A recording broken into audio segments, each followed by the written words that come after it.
everybody. I'm the Shino Duelist, and I just wanted to go over the upcoming ban list that's going to be live on October 3rd. I've seen a good bit of this already, and I just want to go over my thoughts on it. And so it won't be like a live reaction or anything. I was at work, and my friends were sending me the list and everything.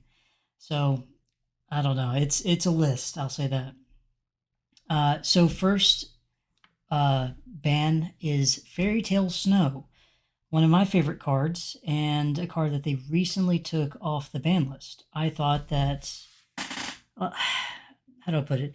Fairy Tale Snow is a very strong card, but I honestly was one of their most unique cards that actually felt, I don't know, fun to use. Unlike some of the other floodgate type effects, this one had a cost to it, banishing 7 cards from either your like hand or the graveyard. That was a cost, and to turn that into a plus as far as utilizing your banned cards or utilizing other things was really fun to play with, especially as like a Grimaji player.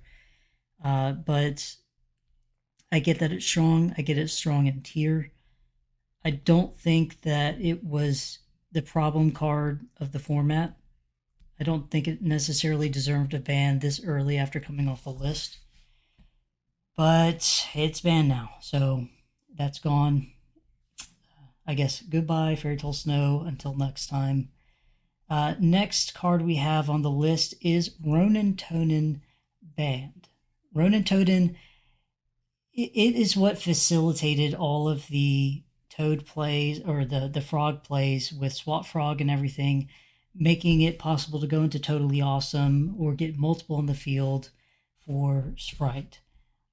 I think it's kind of a weird hit because it kind of also kills off other Frog decks, but I mean, it was either that or kill Swap Frog or kill Totally Awesome, all of which really hurt Frog decks anyway, so it's just what it is, I guess.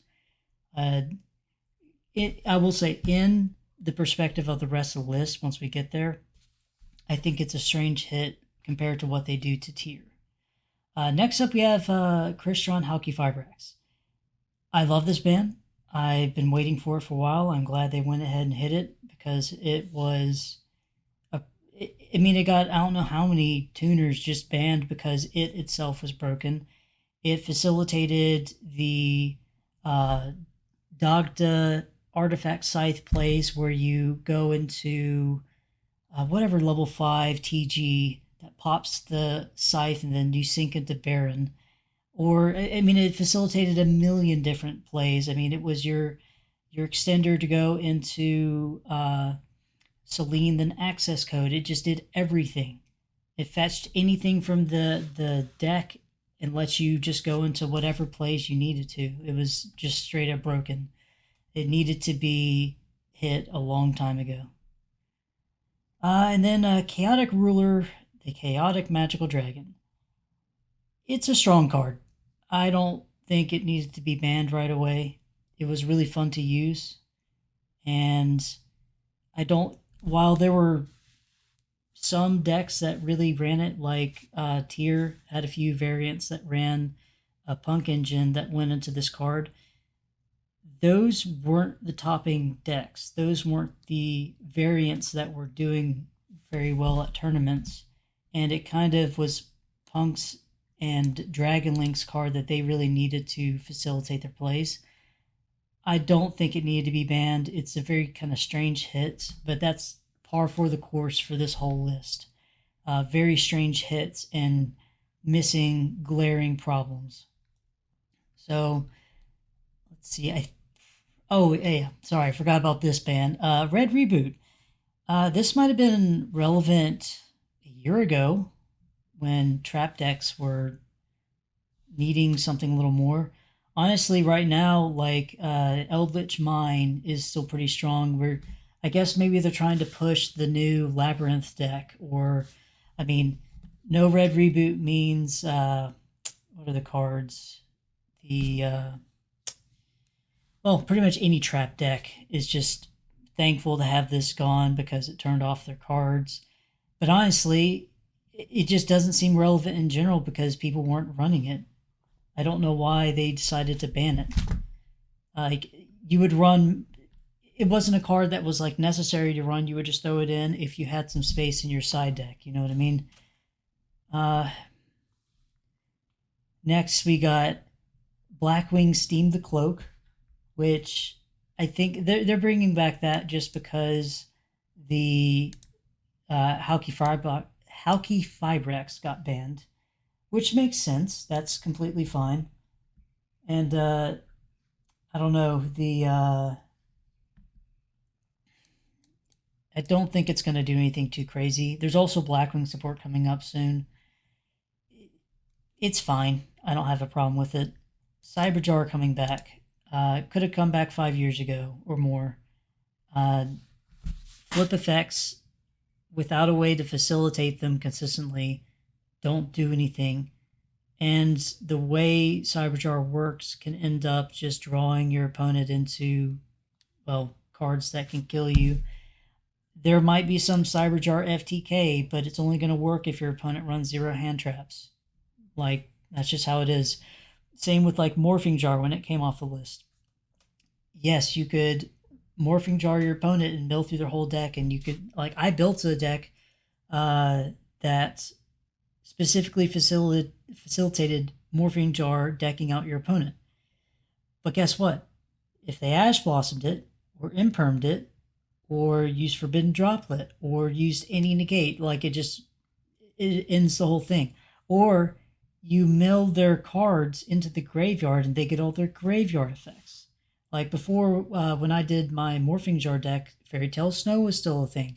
So it would draw them into Snow, they would discard their hand, discard Snow to the graveyard, and then I would try to use my effects and Snow would come up and just book it back down or book something else. Like, it was just, or I draw them into an Ash Blossom, I draw them into an Imperm. It just did not do anything, and I don't think Cyberjar is going to do anything either. It's a really fun card, but I'm glad it's off the list, and I don't think it's going to do anything. Mecha Phantom Beast O-Lion. Honestly, a lot of these token generating cards like Steam the Cloak and O-Lion, I don't think they're going to be that relevant with Halky Fiber Expand.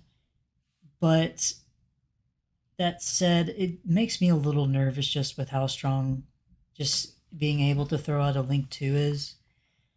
We'll see how it goes. It's limited, so it's not like people can run 3 of them. I mean, Jet Synchron's still limited here. That's the one that I would be a little bit more nervous about going back to 3. But even then, without Halky Fibrax, what are you really going to do with it? And Auroradon is still banned. Like, this is, with Auroradon banned and Halky Fibrax banned, what is Mecha Phantom Beast really going to do? Substitute. This card right here. I don't know if it's going to show up or not, but this card is back to 1 with Ronin Tonin banned. And honestly, I can't tell you if that's better or not because this card still has no once per turn effect. You can and its effect reads, you contribute 1 monster to special summon 1 frog monster from your deck except Frog the Jam. Frog monsters except Frog the Jam cannot be destroyed by battle. So it can just constantly tribute off a monster and summon out more monsters, or tribute any monster, and then bring out a frog. So I feel like this is going to be end up in some degenerate FTK or otherwise some sort of combo that facilitates unlimited tributing of monsters. I don't know what it's going to be used with, but I mean, you think about all of the different effects that benefit from being tributed. Like, this is an old example, but the Heretics, when they tributed, they get to summon something from deck, or they get to do another effect. I mean, Rika has some things. I actually don't know if that would work with Substitute, but a lot of them get effects when they're tributed and can end up plussing. So I just don't think this card should be back. I don't think it's a good thing to tag out it for Ronin Totem. but it's what we have now. And I mean, I'm going to end up selling mine just because I'm not going to be playing a Substitute deck anytime soon. And I had it just more for like nostalgia's sakes, but at this point, I have to apparently pick up Mystic Mine, and that's another thing that we didn't see on the ban list up here. I don't know if you'll notice, there's no Mystic Mine ban and no Artifact Scythe ban. Those are still live and well. 3 Mystic Mine, but don't worry, they killed off Red Reboot for you. Yeah, that's a hot take right there.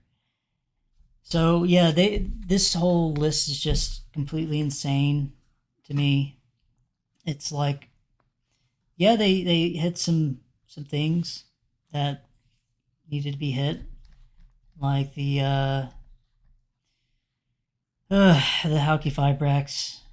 I wouldn't even say these needed to be hit. I wouldn't say that this needed to be hit. Pretty much, Hauk is the one thing that I think needed to be hit. So far, Spellbook of Judgment back to 1. I mean, it's cool that it's back. I don't see it really doing anything too crazy. It's a great card, but it's a little slow at this point. Appointer of the Red Lotus hit. I mean, this might have been relevant a year ago. Again, like, this list is so strange. It's like they haven't planned out anything. Oh, my cats are growling in the background. I don't know. Pointer getting hit is just silly to me. It's a good card. I see why it could be a little bit degenerate. If you go first, you do your combo, then you set a pointer to flip it and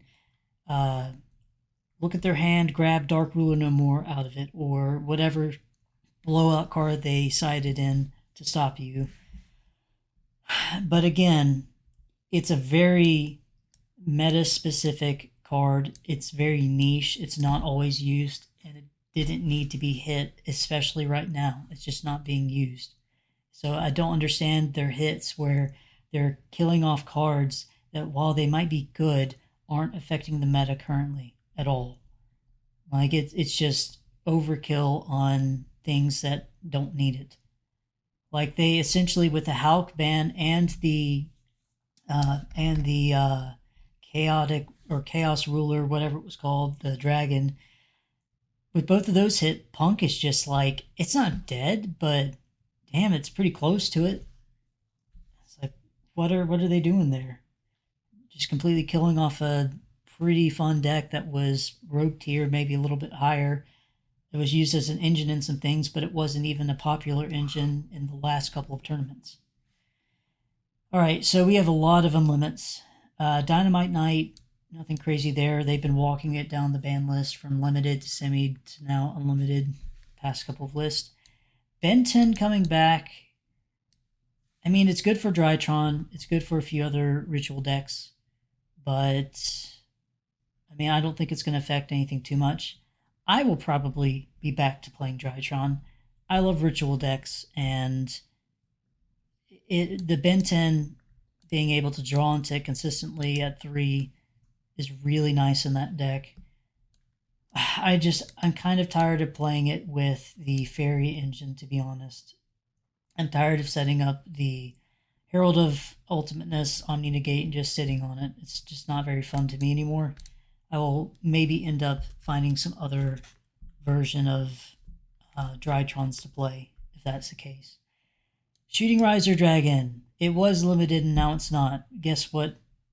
When it was limited, like, what did that even do? People ran it at 1 anyways. So it makes no difference whether it was limited or unlimited. Fusion Destiny coming back. With the hit to Verte on the last list, this didn't really, in my opinion, need to be on the list anymore anyways. So I think that's kind of what they're doing here.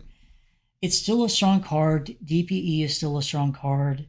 Fusion Destiny will still be used in some strategies, but it's not going to be seen in every single deck the way it was before. Dear Servant. I love this card. I was just saying in my last stream that I wish it could go to 3. because Dogmatica's not doing very much, and now it is. Um, I guess I got the curl of the monkey's paw. My wish was answered, but in return, we didn't get the ban on Mystic Mine.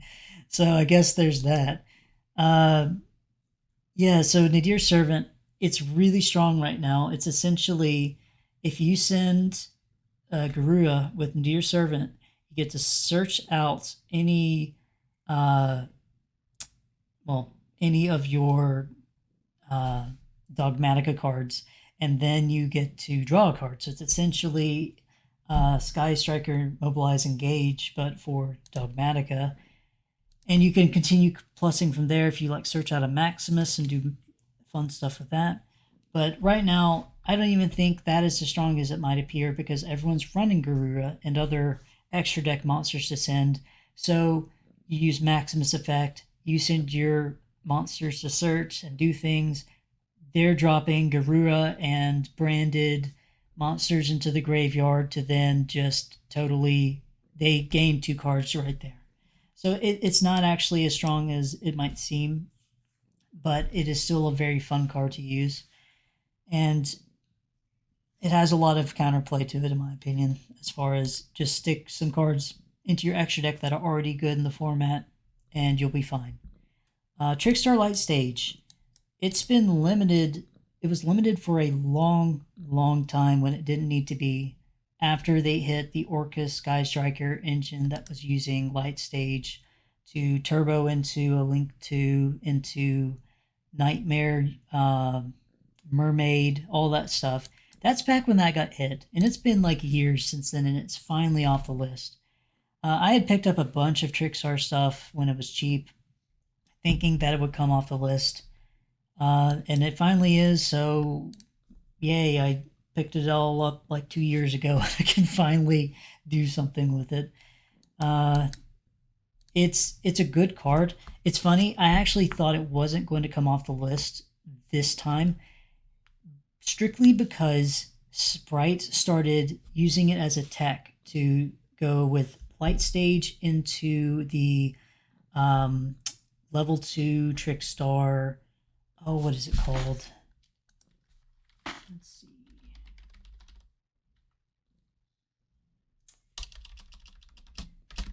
I'm forgetting the name. I will remember in a second. Lilybell, yes. This one here, because when you add it to your hand, it specials itself. So you get to play Light Stage, target a card on their field, a set card. They can't activate it that turn, so it turns off responses with that, or they have to activate it right away. And then you just special summon Lilybell and facilitate your Sprite plays because it's a level 2 on the field.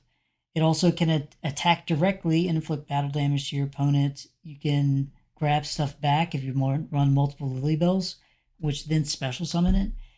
There was actually like a weird OTK where you cycled Lilybells, kept on attacking, bringing it back to hand, summoning it out. I think that was with Firewall Dragon back in the day before they eroded it. But like that was one of the ways you could do it. I don't think that's going to be anything like that here. It's just a free special summon that locks down a back row with Light Stage. But it is something to note that the one of the top tier decks of the format, Sprite, was already playing Light Stage at 2, and they've just bumped it to 3. So that's something to kind of keep an eye on. Yeah, and then we have Wall of Revealing Light, which, as far as I know, was either used for degenerate FTKs, where you lowered your life points down to a certain amount, and then I can't remember exactly what it was. You essentially swap life points with your opponent. So you had 1,000, they had 7,000 or 8,000. You swap them, and then you burned them for 1,000 with a card. I mean, these sort of FTKs are super inconsistent, and I certainly don't think setting a card using Wall of Light is going to be like the answer. I don't know. We'll I guess just have to see. But that's my sort of take on the ban list. It, I really, I'm not that happy with it. Honestly, the Halki Firex ban was fine. All of these other bans on here, I think, were very unnecessary and just not. It's like they weren't even paying attention to what was winning the YCSs, like in Brazil, everywhere else. It's like Mystic Mine won YCSs. Mystic Mine was used in like pretty much every deck because you could just let them combo, bait out some negates, play Mystic Mine, and they were 20 cards down from you. You either deck them out or you wait until you have enough cards in your hand to uh, to OTK. You play over your own Mystic Mine with a field spell, or you destroy it with your own cards, and then you OTK. So even combo decks were using Mystic Mine. Like Danger Tier was using it, Sprite was using it. Literally everything was running Mystic Mine in the recent tournaments. And it's very hard to keep your deck consistent and then put in outs to Mystic Mine. But now we're just going to have to, I guess, deal with it. So that's just how things are. The rest of these, I just don't care all that much about. I like Nadir's Servant being back. I like Cyber Angel Benton being back. I like Trickstar, Light Sage being back. That's pretty much it. I guess thanks for watching. And please feel free to subscribe if you like this sort of content. I like making ban list discussions just because it really changes the way our game is played, and I love this game. So we'll see how this goes. Maybe Mystic Mine is the card we need to make us actually appreciate spell and trap removal. Maybe that's just what we're going to learn from this. But anyways, I'm the Sheena Duelist, and I'll see you next time. I hope you all have a wonderful